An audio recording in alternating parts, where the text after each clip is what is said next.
हमारे शास्त्र उन सम्मानित ज्ञानी, उन महाकारुणिक भागवत गौतम बुद्ध को वंदन करता हो, उसी प्रकार उनका स्वैच्छादम और उनका महासंघ ऐसे तीनों रत्नों को वंदन करते हुए अपने उपध्याय को वंदन करता हो, उसी प्रकार अपने सभी आचार्यों को वंदन करते हुए, सभी अपने कल्याण मित्रों के प्रति मंगल कामना करते हुए सभी उपासक उपासिकाओं को साधुवाद देता हूँ।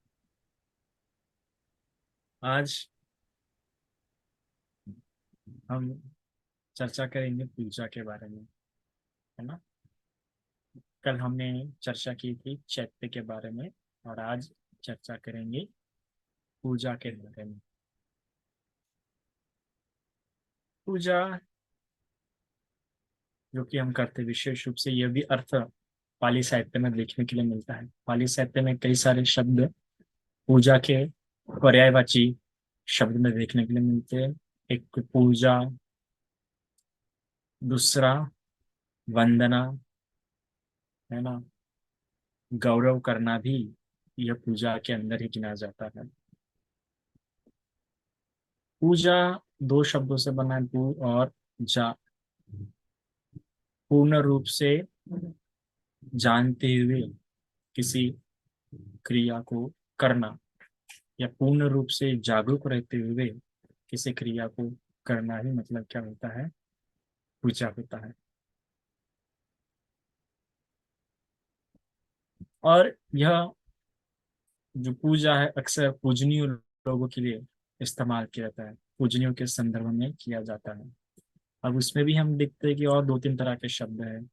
एक तो पूजनीय शब्द, और आदरणीय शब्द, सम्माननीय शब्द, और तीनों शब्द का क्या थोड़ा भिन्न भिन्न अर्थ होता है। आदरणीय शब्द अर्थात हमारे घर के बड़े लोगों के लिए इस्तेमाल कर सकते हैं। आदरणीय शब्द भी आदर्श बात के रूप में हम देख सकते हैं कि इस्तेमाल होता है, कि दूसरे में आदर्श होता है, एक हमारे घर में, परिवार में, समाज में, उसे भी कह सकते हैं। पूजनीय यह विशेष रूप से किसी ज्येष्ठ व्यक्ति के लिए इस्तेमाल नहीं किया गया है।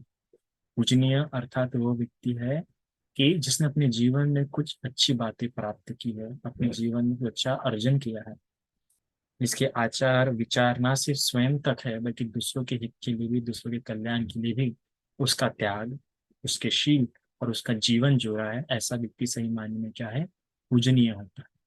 पूजनीय कोई व्यक्ति का संज्ञा नहीं है, तो एक ऐसी संज्ञा है जिससे पता चलता है कि उस व्यक्ति का त्याग है।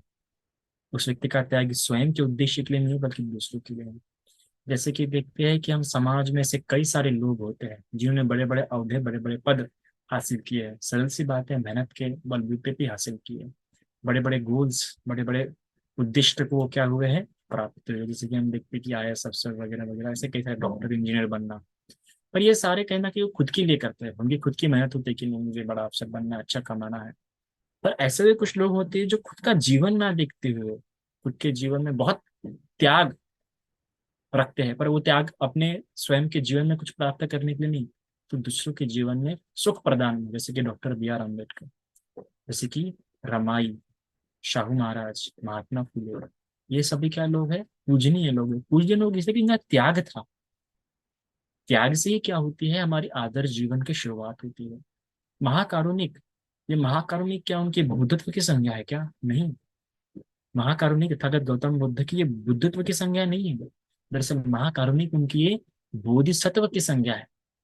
उनके बोधिसत्व के संकल्पों से प्रेरणा लेके, उनके बोधिसत्व के जीवन को देख के उन्हें महाकारुणिक कहा जाता है, ना कि उनके बुद्धत्व के जीवन को देख के। क्योंकि बुद्धत्व प्राप्त होने के बाद जब सारे आश्रय क्षय हो चुके हैं, जो मन में कोई राग द्वेष मोह बचा ही नहीं है, तो करुणा रहना सरल ही बात है। करुणा होना कोई बड़ी बात नहीं हो जाती है। जब पर जब जब मन में राग था, जब मन में द्वेष था, जब मन में सारे आश्रव थे, जब मन आश्रव युक्त था, तब भी करुणा इतनी थी, तब भी उनकी करुणा इतनी महान थी, इसलिए उनको महाकरुण मिलने लगे। तो ऐसा व्यक्ति पूजनीय होता है। इसलिए पूजाच पूजनीय आना, कि ये पूजनीय व्यक्ति, उसका त्याग, इसलिए उसका उस प्रकार पूजा अर्पणा करो। तो इसलिए हम देखते हैं कि व्यक्ति को, व्यक्ति की पूजा भी बौद्ध साहित्य में दी गई है। ऐसा नहीं कि नहीं दी गई। अक्सर क्योंकि हम मूर्ति पूजक के विरोधक है, तो इसलिए हम जो पूजा पाठ देखते हैं हमें लगता है कि हम पूजा पाठ के भी विरोधी होंगे। हम मूर्ति पूजा के विरोधक हैं, पर हम पूजा के विरोधक नहीं है। पूजा को बहुत ही महत्व दिया गया है, और ऐसा नहीं कि बुद्ध के बाद दिया गया है। नहीं, ये बुद्ध के समय से, बुद्ध के समय में भी कई लोगों ने, कई सारे श्रावकों ने, पच्चीक बुद्धत्व प्राप्त करने वाले बोधिसत्वों ने भी भगवान की क्या फूलों से, दीप धूप से क्या की है, पूजा की है। इवन भगवान के जब महापरिनिर्वाण हो गया, महापरिनिर्वाण होने के बाद 7 दिनों तक उनके शरीर को रखा गया, और 7 दिनों तक उनके शरीर की दीप धूप गंध से क्या की गई, पूजा की गई। और यह ऐसा नहीं कि लोगों ने अपने ही मन से किया, ये स्वयं भगवान द्वारा क्या था, निर्देशित था। भगवान ने स्वयं ने बताया था कि जब आनंद ने भगवान से पूछा कि भगवान जब आपका महापरिनिर्वाण हुए तो हम कैसे करें आपके शरीर का दाह संस्कार, तो भगवान कहते हैं कि जैसे चक्रवर्ती राजाओं का किया जाता है उस प्रकार का किया जाना चाहिए, तथागत गम सम्यक संविधान भी किया जाना चाहिए। फिर बताते कि किस प्रकार से, तो उसी प्रकार से फिर उस 7 दिनों तक अच्छा ढोल ताशा नगाड़े वगैरह बजाए जाते हैं।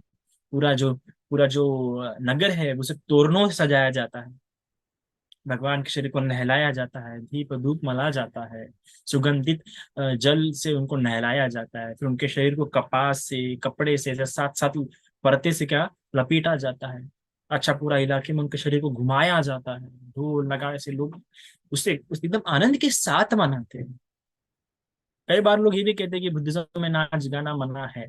नाच गाना का उद्देश्य क्या है, किस भाव से किया जा रहा है, वो बड़ा महत्वपूर्ण स्थान होता है। लोग इतने आनंद के साथ उनकी पूजा अर्चना करते हैं, तो पूजा यह बिल्कुल ही मनाई नहीं है।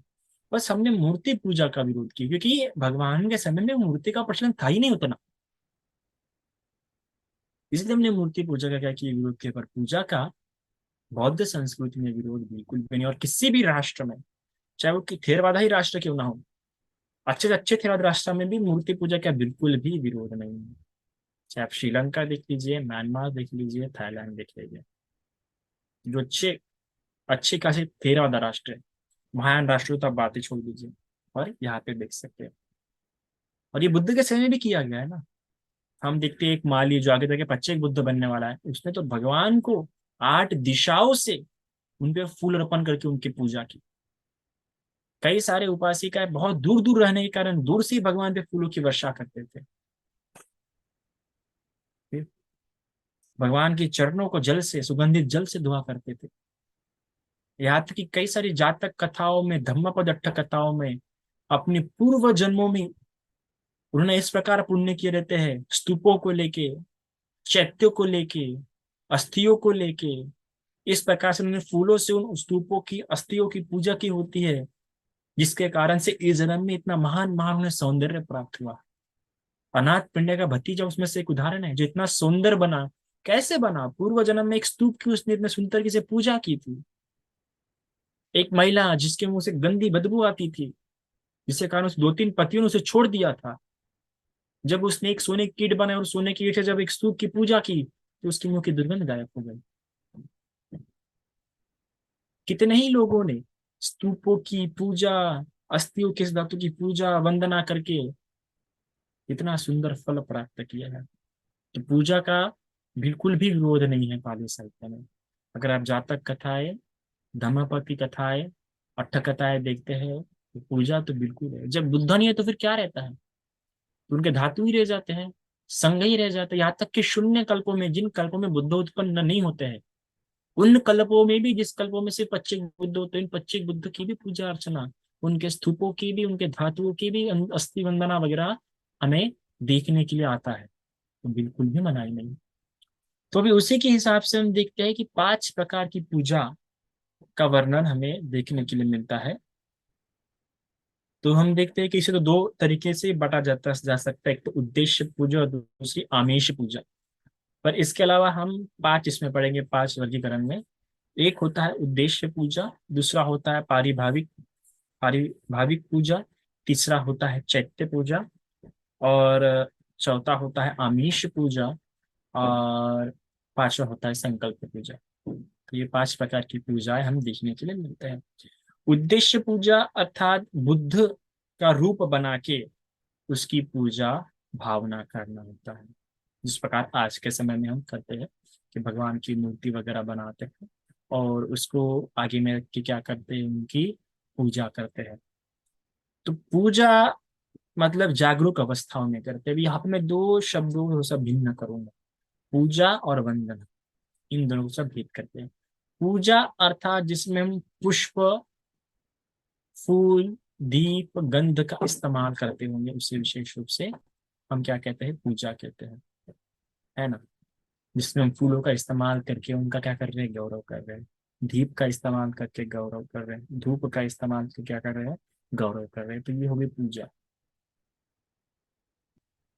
जिससे पुष्पों से पूजित किया गया है। पर इसे जागरूक अवस्था में करना चाहिए। अगर उसे भी आप सावधानी से नहीं करेंगे तो वो भी आप पे आसक्ति का कारण नहीं होना चाहिए। अगर वहां पे भी आसक्ति हो गई तो फिर ये क्या हो जाएगा, कन्या दुख निर्माण हो जाएगा। आसक्ति जहां जहां है वहां वहां दुख है। फिर जो इतने सुंदर फूलों से जो आप सजा रहे हैं, फिर आपका मन करेगा कि ये वैसा ही रहना चाहिए। फिर आपका मन करेंगे, मुरझा जाएंगे तो आपका मन दुखेगा, फिर आपको फेंकने का मन नहीं करेंगे। जब मैं नागपुर में एक विहार में था तो मैं बहुत ज्यादा पैसे खर्च करके फूल लाता था।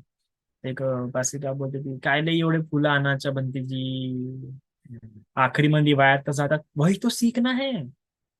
आखिरी में जो बर्बाद हो रही वही तो सीखना है, वही तो बोध सीखना है कि देखो इतने सुंदर पुष्प में इतने सुंदर पुष्पों से मैं भगवान को सजा रहा हूँ, भगवान की मूर्ति को, भगवान के इस परिसर को क्या कर रहा हूँ, मैं समझा रहा हूँ। और कितना समय दे रहा मैं, कितना समय जा रहा है मेरा, कितनी मेहनत लग रही है। पर देखो कुछ समय बाद ये फूल क्या हो जाएंगे, मुरझा जाएंगे और मुझे ही साफ करना पड़ेगा, और मुझे हटा के फिर कचरे के डिब्बे में फेंकने पड़ेंगे। तो मुझे अपना उद्योग बनाना पड़ेगा, अपना आलस्य दूर करना पड़ेगा, और अपनी आसक्ति का भाव भी क्या होगा, मेरा कम होते जाएगा। तो यह होता है। पर ये जागरूक अवस्था होके किया जाएगा तो ही लाभकारी होगा। जागरूक अवस्था नहीं होगी तो आप तो बस अपने प्रेम भाव से, भक्ति भाव का मजबूत होगा। थोड़ी सी गलती, भगवान का धर्म बड़ा बारीक है। गुरु जी अक्सर कहते कि बड़ी सूक्ष्म विद्या है, बड़ी बारीक विद्या है, बड़ी नाजुक विद्या, गुरु जी कहते थे। पर मैं ऐसा किसी को नहीं देखता कि जो भी कोई विपश्यना करते हैं किसी को लगती नहीं कि विपश्यना बड़ी नाजुक है।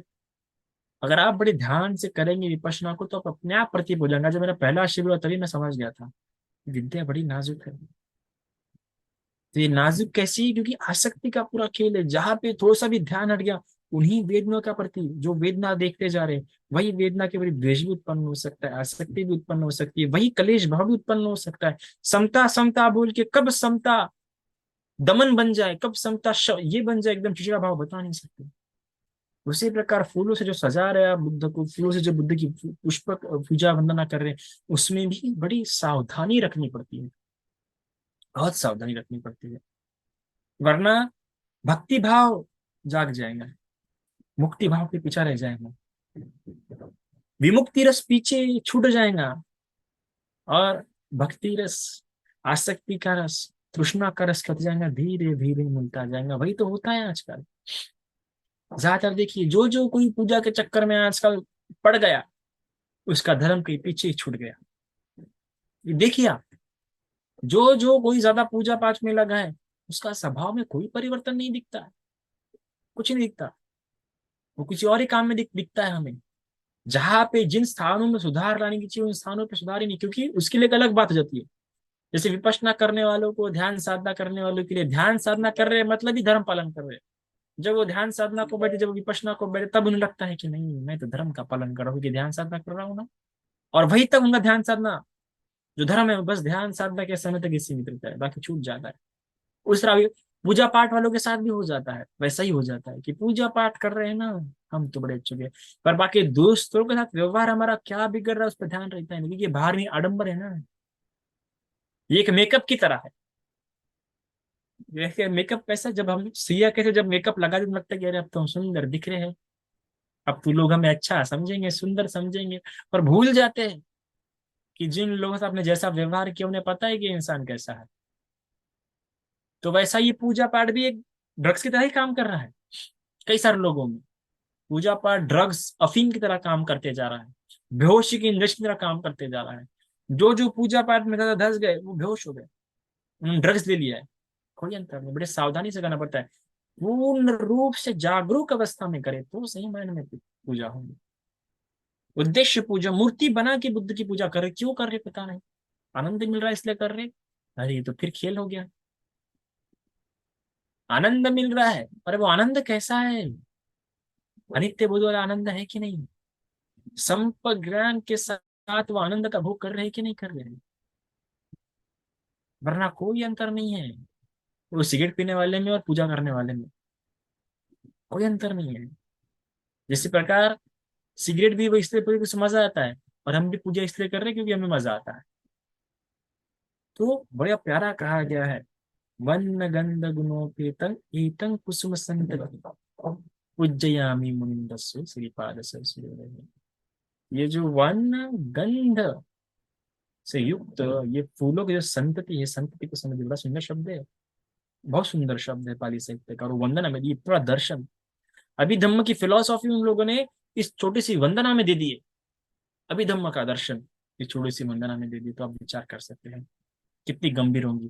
और जब आप पूजा का एक एक शब्द समझेंगे ना, अभिधम्म से लेकर विनय से लेकर सुक्ता पीठ पूरा पूजा में आ गए। आपकी नॉर्मल जो बुद्ध धम्म संघ वंदना है ना, आपकी जो धूप दीप गंध की जो भी वंदना है, अगर आप उसको पढ़ते हैं, ध्यान से पढ़ते हैं, अर्थों के साथ, व्यंजनों के साथ अगर आप पढ़ते हैं, तब पता चलेगा कि कितना सुंदर, कितना अद्भुत पूरा धर्म उसमें समझा गया। इसलिए भी उसे वंदना बोला जाता है।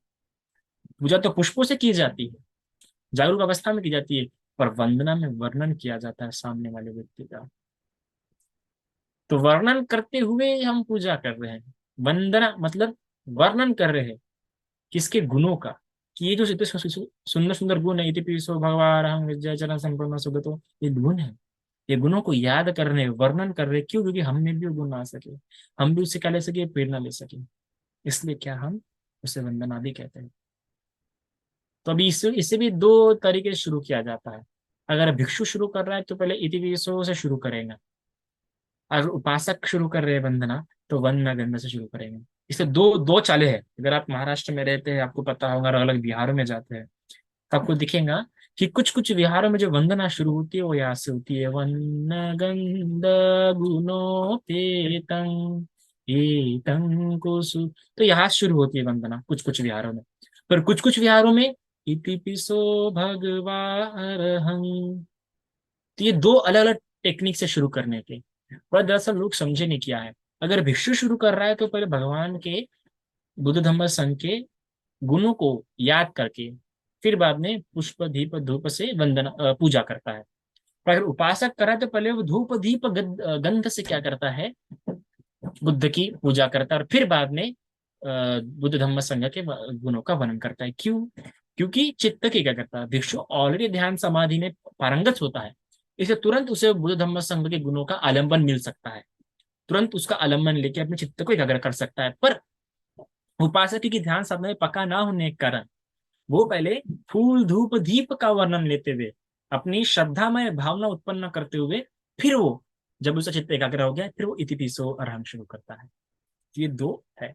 तो उद्देश्य पूजा मतलब यही होता है कि बुद्ध का रूप वगैरह, धम्म का रूप वगैरह आगे बना के उसको आगे में रख के फूल वगैरह से क्या करना, पूजा करना, इसे कहते हैं उद्देश्य पूजा। फिर होता है पारिभाविक पूजा।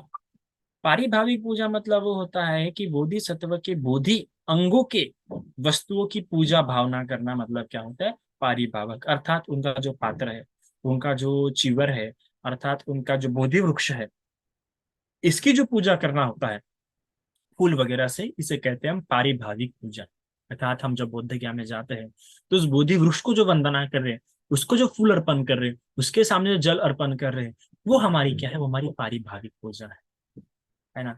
या फिर हम जो चिवर लाते हैं, चिवर का जो गौरव करते हैं, चिवर पर जो फूल अर्पण करते हैं, चिवर को जो वंदन करते हैं, वो क्या है, हमारी पारिभाविक पूजा है। हम देखते हैं कि जब चिवर दान करते हैं तो चिवर दान करने के पहले चिवर को कितना सजाते हैं, कितना सजाते हैं फूलों से वगैरह वगैरह, और उसको दिए दान देने के पहले उसको माथे से लगाते हैं, उसको वंदन करते हैं।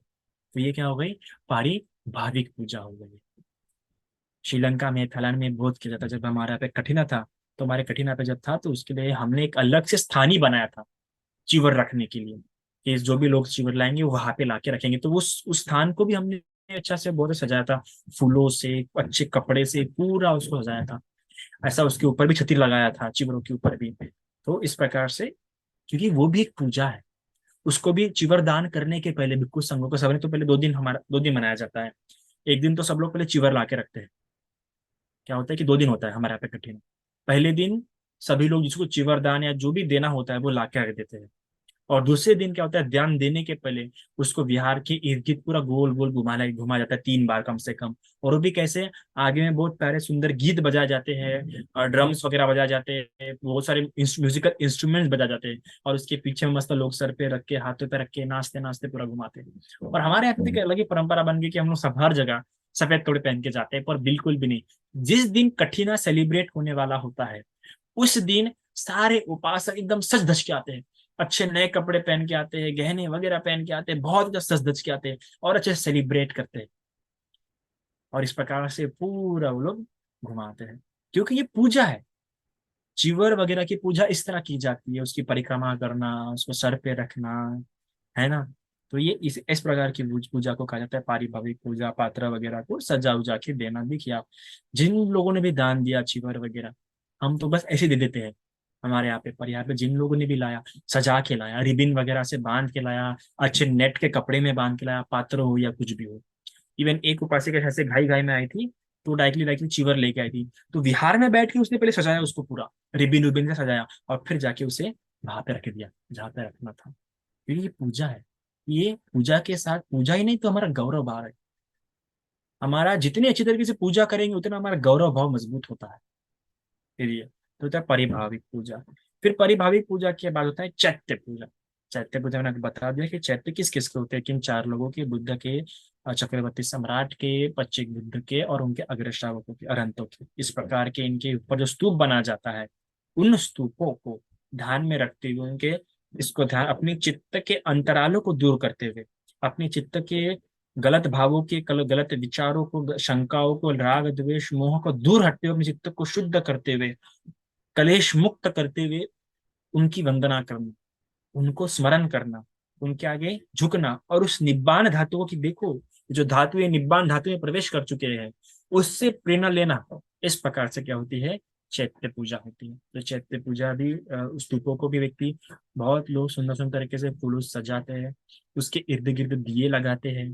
दिए लगाना बहुत मान्यता है इसमें। हम देखते हैं कि जातक कथाओं में भी कई सारे भिक्खु भी अपने पूर्व जन्मों में चैत्य के इर्द गिर्द क्या लगाते थे, दिए लगाते थे, दियों से पूरे चैत्य को जगमगाते थे। ये एक तरह की पूजा हमें देखने के लिए मिलती है साहित्य में, कि वो जो परिसर है, जो विहार है या फिर जो स्तूप है, उसको रोशनी से पूरा चकमका देना, पूरा प्रज्वलित कर देना, इस प्रकार से जो पूरा एकदम आंखों में एकदम सुंदर हो। इस प्रकार से देखिए, जैसे कि आज भी होता है 14 अप्रैल वगैरह को, बुद्ध पूर्णिमा को हम सीरीज वगैरह लगाते, तो उस समय सीरीज नहीं थे, पर अभी सीरीज है। तो हमने सीरीज से एकदम पूरा विहारों को वगैरह, स्तूपों को वगैरह पूरा सजा देना चाहिए। क्योंकि बुद्ध के समय में या बोधिसत्व के समय में वगैरह हम देखते थे कि वो लोग दियो से पूरे स्तूपों को क्या एकदम प्रकाशमान बना देते थे, स्त्रियों से। और फिर उसमें भी कैसा होगा, जल से, सुगंधित जल से क्या होंगे, तो सुगंधित जल से वो पूरे स्तूप को धोएंगे। तो ये हम देखते हैं कि पूजा किन किन बातों से की जाती है।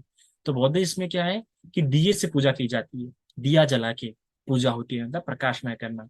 दूसरा सुगंधित जल से, सुगंधित जल से उस स्तूप को, उस विहार को धोना, परफ्यूम वगैरह इस्तेमाल करना, उससे भी क्या होती है, पूजा होती है।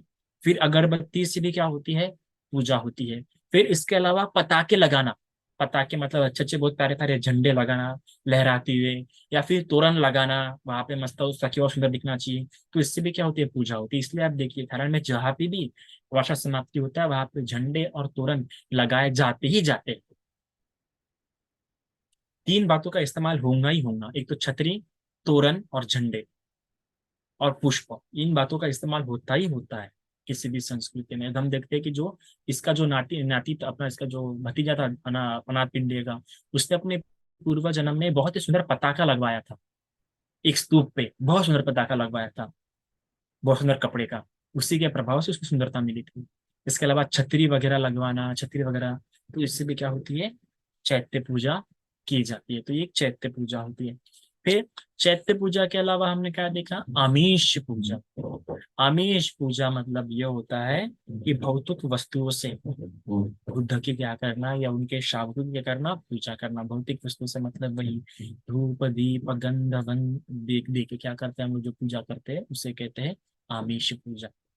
भोजन वगैरह देके, है ना, उसे कहते हैं आमिष पूजा। जैसे कि हम लोग बुद्ध क्या के जो भोजन रखते हैं वो आमिष पूजा हो जाती है। बुद्ध क्या के जो जूस वगैरह रखते हैं वो क्या हो जाती है, आमिष पूजा होती है। तो ऐसे कई सारे बौद्ध राष्ट्रों में भी इस तरह की आमिष पूजा की जाती है।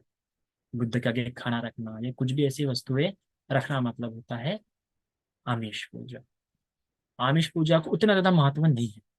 आमिष पूजा को बहुत ही दुय्यम स्थान पे देखा जाता है, पर ये भी एक तरह की पूजा है, क्योंकि इस कई तरह कई सारे लोग इस तरह की पूजा भी करते हैं। पर भगवान ने स्वयं कहा है कि मेरे आमिष दायत मत बोलो, अर्थात कि भौतिक चीजों के लाभ ही वगैरह इस प्रकार के मत बनो।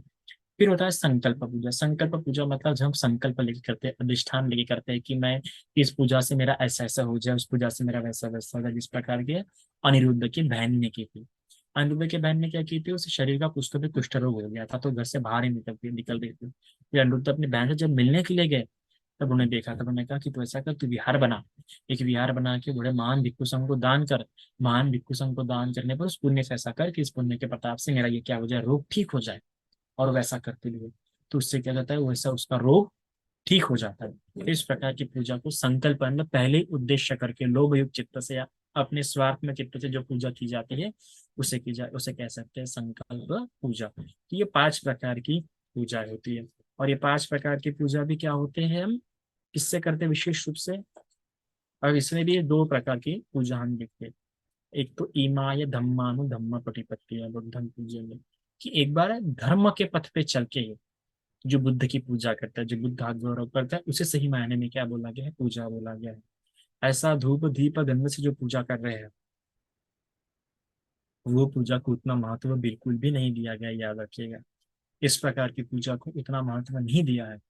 और मैं देख रहा हूँ कि आज के काल में कई सारे लोग इसी पे ज्यादा बल दे रहे हैं।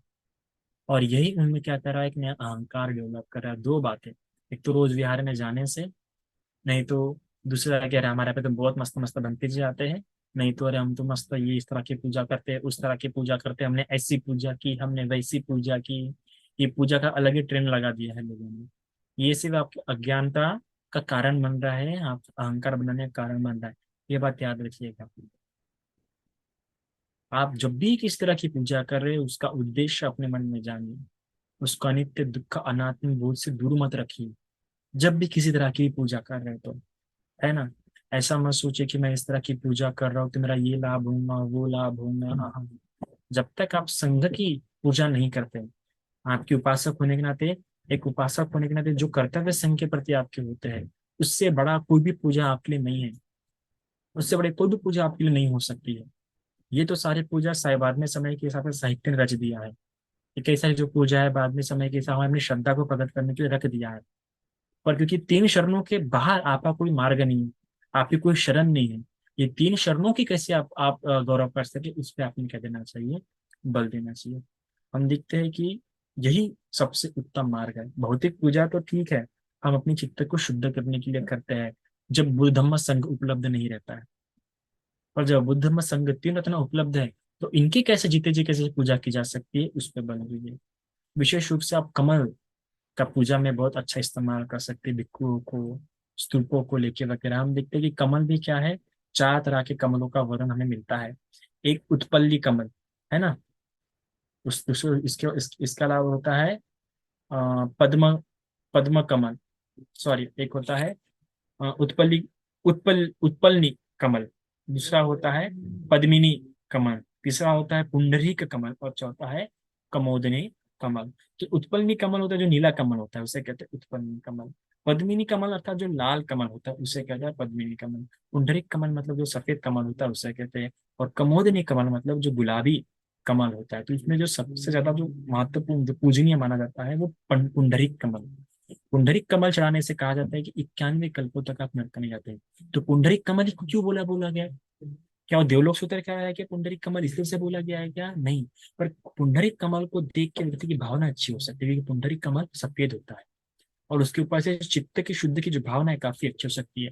तो उन्हीं तो पूजा को इस प्रकार ज्यादा महत्व दिया गया है कि आपकी भावना अच्छी हो सके, आपकी चित्त की एकाग्रता अच्छी हो सके। जितने भी चीजों का इस्तेमाल किया, चाहे दिया हो, धूप हो, दीप हो, उससे आपको भावना करना सीखना है, अनित्य दुख अनात्म की। अगर वो भावना नहीं हो रही है और बस नहीं नहीं आज तो हमने इससे अर्पण किया, वो अर्पण किया, मेरा इतना पुण्य हो गया, ये हो गया, मैं भी नरक नहीं जाऊंगी, ऐसा नहीं जाऊंगी, तो भाई कोई अर्थ नहीं है, आपकी पूजा नहीं, आपकी आसक्ति हुई है वहां पे। आपकी पूजा नहीं हुई, आपकी क्या हो गई, वो आसक्ति होगी, मैंने इतना पुण्य किया, मैंने इतने फूल अर्पण किए। मैं कई कई कैसा लोगों को देखता हूँ, उनको ज्यादा प्रसन्नता इससे मिलती है कि अरे आज तुमने इतने इतने महंगे फूल खरीद के भगवान की पूजा अर्चना की, और वही बाजू में भिक्षु बैठा है, उसको एक दमड़ी नहीं दी हमने, कुछ खाना उन्होंने नहीं दिया। तो कुछ लोगों को भिक्षु को दान देने से अच्छा, भिक्षु को भोजन खिलाने से अच्छा उधर वो पूजा करना पसंद है। लगता है क्या मूर्खता है इन लोगों की, है ना। तो मतलब कैसा पुण्य से कैसा लाभ हो सकता है वो इंसान देख ही नहीं रहे। अक्सर मैंने कुछ कुछ देखा है, कुछ कुछ श्रीलंका के कुछ कुछ ऐसे लोग हैं जिनका ऐसा मानना हो गया कि नहीं, आप औषधि पूजा कीजिए बुद्ध की, बोधि वृक्ष की, तो आप निरोगी होंगे, ऐसे होंगे वैसे होंगे। मैंने कहा क्या लगा के रखा है लोगों ने अलग अलग तरह का। मैं बिल्कुल पूजा के महत्व को मानता हूँ, बहुत ही अच्छे से मानता हूँ, पर वो बुद्ध की औषधि की पूजा करने से अच्छा किसी भिक्षु को औषधि की दान दीजिए, वो ज्यादा लाभकारी होगा या उधर ज्यादा लाभकारी होगा, है ना। आप बुद्ध की पूजा पुष्पों से कीजिए, कमल से कीजिए, है ना, सुगंधित जल से कीजिए। पर जब बात भोजन की आती है, जब बात चिवर की आती है, जब बात पात्र की आती है, तो उसके लिए भिक्खु संघ है, उससे कीजिए। और उसमें भी बहुत सरल सी बात है, बहुत सरल सा लॉजिक है किसकी, अगर ज्यादा पुण्य आपको संघ की करने की मिले, क्योंकि संघ में ही बुद्ध आते हैं, तो किसको ज्यादा लाभ मिलेगा आप खुद विचार कीजिए। क्योंकि बुद्ध ने कभी भी, अगर आप दो तीन घटनाएं देखने में मिलती है कि दो तीन घटनाओं में साफ साफ पता चलता है कि बुद्ध स्वयं संघ का हिस्सा मानते कि उन्होंने संघ से अपने आप को श्रेष्ठ रहा। बुद्ध ने अपने आप को संघ में रखा है। जब संघ की इन सबसे पूजा कर रहे हैं, तो किससे ज्यादा लाभ होने वाला है आपको। हम खुद देखते हैं ना कि जीते जी खुद बुद्ध को चिवर दान दे रही थी प्रजापति, जीते जी दे रही थी। हम तो भी भगवान की मूर्ति को देते हैं, है ना। पर वो प्रजापति गौतमी तो भगवान के जीते जी सह शरीर भगवान को चिवर दान दे रही थी, पर भगवान ने मना कर दिया। भगवान ने बोला मुझे नहीं, संघ को दे। तो ऐसे कई सारे समय के हिसाब से अलग अलग भ्रांतियां भी फैल गए हैं समाज में, है ना। कि पूजाओं पे आपको इस बात का ध्यान देना है कि क्या कैसी पूजा मैं कर रहा हूँ, कि मेरी आमिष पूजा तो नहीं, और सबसे सबसे निचले दर्ज देखा जाता है बुद्धिज्म में। तो इस बात को ध्यान में रखते हुए आप बुद्ध की पूजा उचित कीजिए। बुद्ध की पूजा कर रहे मतलब किसकी पूजा कर रहे हैं, पहले उस बात को क्लियर कीजिए। आप बुद्ध की पूजा कर रहे हैं या किस उद्देश्य पूजा हो रही है।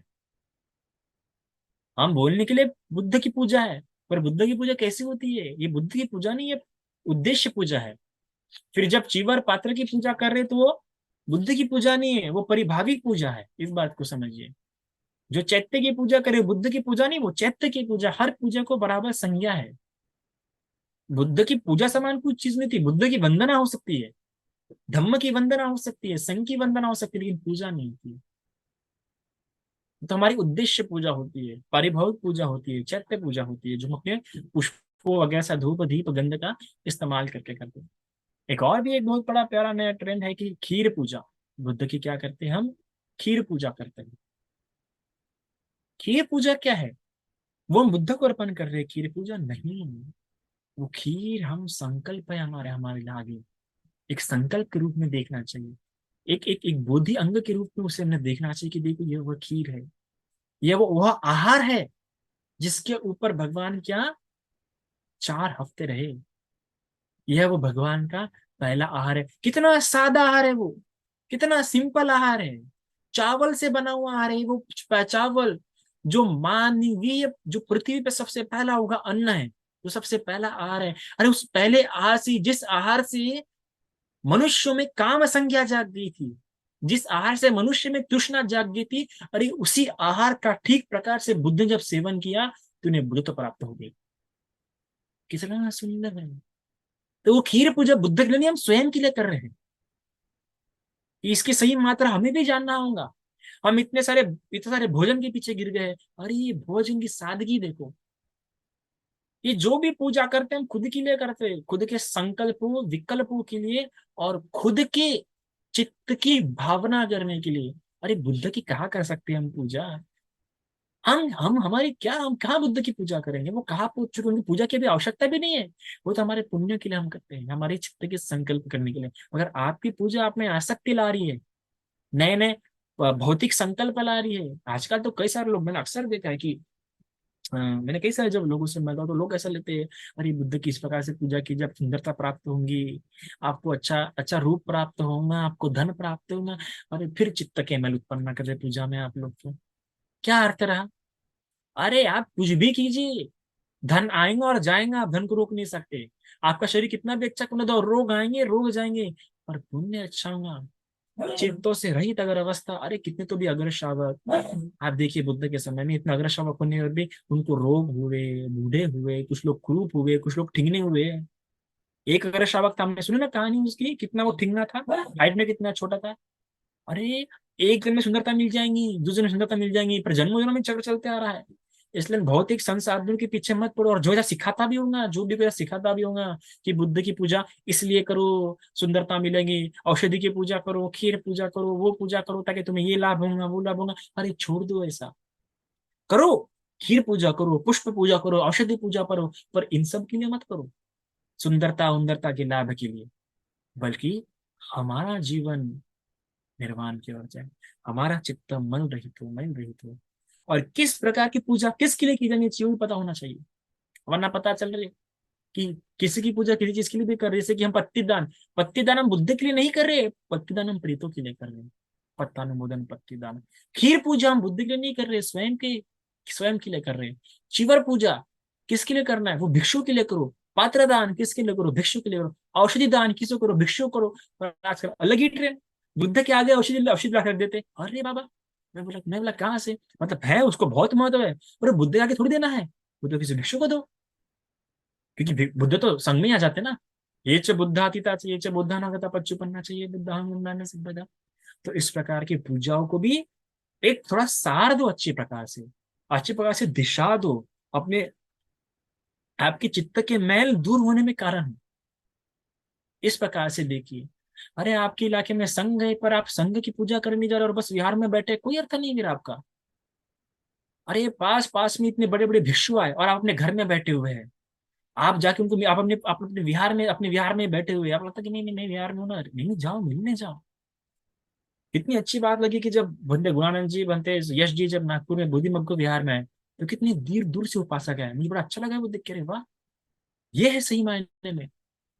आप उस समय में, ये मुझे बड़ी शोकांतिका लगती है कि हम लोग शादी को दूर दूर चले जाएंगे, गांव गांव चले जाएंगे, और ऐसा नहीं, अरे भगवान बनते हमारे पास में आए, चल जाके मिल लेते हैं यार। वो नहीं हो रही है, और आप बहुत पूजा पाठ में, फिर भी आपको इच्छा नहीं हो रही, समझो कि पूजा मिथ्या है। जिस प्रकार आपने परिवर्तन लाना चाहिए था, उस प्रकार आपका मैं परिवर्तन बिल्कुल भी नहीं आया। अरे अम्रपाली, उस समय के लोग देखिए आप, अगर आप कथाएं पढ़ेंगे तो पता चलेगा, जब भी उस समय के लोगों को पता लगता था कि मेरे पास में कोई अच्छे नायक आए हैं, अच्छे कोई महान ज्ञानी आए हैं, तुरंत उन लोगों की जाके मिलने की इच्छा होती थी। हमारी भी ऐसे मिलने की इच्छा होनी चाहिए, कोई बनता है कि चलो जाके मिल लेते हैं, ये अवसर छोड़ते नहीं है। संघ के दर्शन करने के लिए ऐसे उतारू होना चाहिए, ऐसे आग की तरह जाना चाहिए। वो सही मायने में क्या, आपकी पूजा सही मायने में श्रेयस को रही है। ऐसा होना चाहिए कि अरे भाई संघ आया है, ज्यादा कुछ नहीं, एक कम से कम एक मुट्ठी कमल तो अर्पण कर लूं, एक मुट्ठी फूल तो अर्पण कर लूं जाके उनके चरणों में। ऐसा भाव होना चाहिए। अरे पास में भिक्षु है, चलो एक एक कम से कम एक चरण हमारे घर पे तो गिर जाए उनके, ज्यादा कुछ नहीं तो एक घोट हमारे घर से पानी तो पी ले हमारे घर में बैठ के। वो होना चाहिए, ये भाव होना चाहिए। तो क्या है, यह सही मायने में पूजा आपके आप में परिवर्तन ला रही है, आपका गौरव भार मजबूत कर रही है, और आपका आलस्य दूर कर रही है। पर आप इस बोध से कर रहे हैं कि नहीं नहीं अब क्या, फिर बाद में ये करना पड़ेगा वो करना पड़ेगा, रहने दो। कुछ लोग भी सोचते हैं काय को इतने फुल इस्तेमाल करना है, छोड़ने जैसे जैसे तैसा। ये आपका आलस्य, आपका प्रमाद है, आपका लोभ है। इस प्रकार विचार मत कीजिए, और इस प्रकार जाने कि मैं कौन सी पूजा कर रहा हूँ, उद्देश्य पूजा कर रहा हूँ, परिभावी पूजा कर रहा हूँ, चैत्य पूजा कर रहा हूँ, आमिष पूजा कर रहा हूँ, या संकल्प पूजा कर रहा हूँ। इन सब में सबसे अच्छी पूजा जो होती है चैत्य पूजा होती है, परिभाविक पूजा होती है, फिर उसके बाद उद्देश्य पूजा होती है, फिर उसके बाद संकल्प पूजा, सबसे आखिरी में आमिष पूजा। और इन सब पूजाओं को आप एक ही स्थान पे प्राप्त कर सकते हैं, वो है संघ। जहाँ संघ है वहां पे सारी की सारी पूजाएं हो जाती है। तो इसलिए संघ को महत्व दीजिए। इतना आज के लिए काफी है। साधु साधु।